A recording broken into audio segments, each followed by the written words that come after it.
Savez-vous par exemple qu'en 1899, alors que la technologie automobile ainsi que la maîtrise de l'électricité n'en était qu'à leur balbutiement, ce fut cette année-là qu'une voiture électrique, la jamais contente, en forme de torpille sur roue, établit le record de vitesse. La vitesse atteinte approchait les 106 km/h. Le 29 avril 1899 à Acher. C'était la toute première voiture à franchir les 100 km/h et elle était électrique. Avec l'évolution logique des technologies au fil des années, on imagine parfaitement le genre de voiture électrique dont nous aurions pu bénéficier alors, si les constructeurs et les financiers avaient misé sur la motorisation électrique plutôt que le moteur à combustion interne. On aurait des voitures 100% électriques, non polluantes et ayant les mêmes capacités que nos véhicules diesel ou à essence actuels. C'était sans compter le pétrole.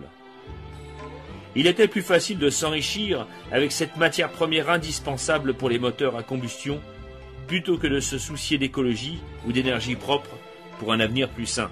Il y a un nouveau type d'automobile que Tesla avait mis au point sur ses propres deniers. Le système était capable de fournir indéfiniment de l'énergie à la voiture, mais bien plus que cela. Il était susceptible de satisfaire en quantité excédentaire les besoins de toute une maison. Les performances étaient équivalentes à celles de n'importe quelle voiture de l'époque. Tesla prédit à Savo que son récepteur d'énergie serait bientôt utilisé pour propulser des trains, des navires et des avions. Malheureusement, la réponse de son principal actionnaire face à une telle découverte aurait été celle-ci. « Mais monsieur Tesla, où allons-nous placer le compteur ?»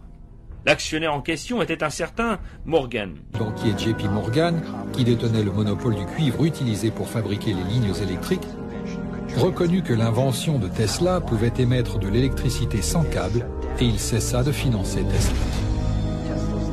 Le laboratoire de Tesla fut réduit en cendres et Tesla fut mis à l'écart. Tout ça parce qu'il avait essayé de mettre en œuvre sa vision d'une énergie illimitée pour tous.